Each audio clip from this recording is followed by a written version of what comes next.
Leadership is a critical determinant of organizational effectiveness, regardless of what type of organization is in question. An orchestra needs a conductor, a football team needs a coach, and a conservative party needs a leader. Ralph Stoddale, who was a professor at Ohio State University, stated that leadership is an influencing process aimed at goal achievement. So that's a possible definition of leadership. From this, we deduce three components of leadership.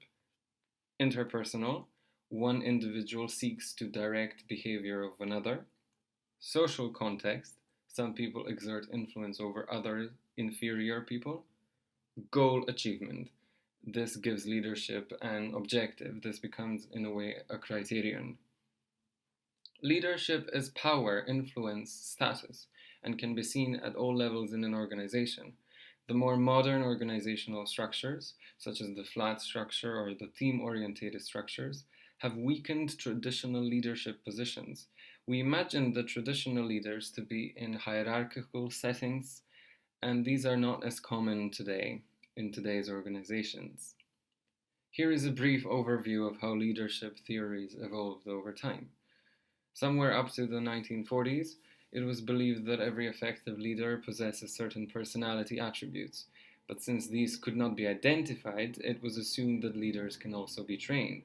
These theories were developed, and in the 1960s, theoreticians realized the importance of context in leadership styles.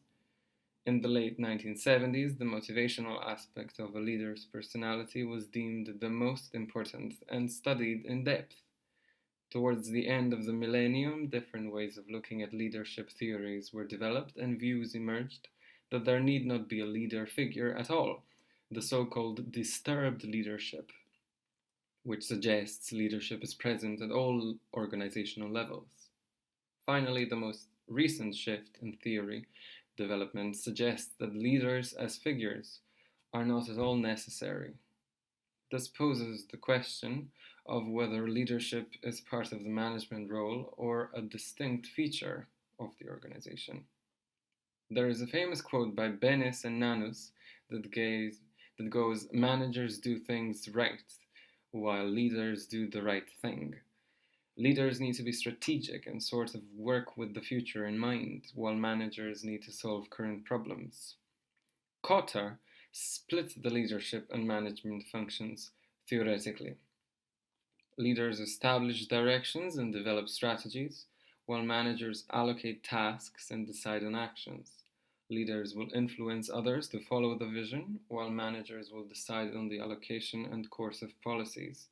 In terms of execution, leaders will energize people to overcome obstacles, while managers will assess employee performance against the plan and take action accordingly.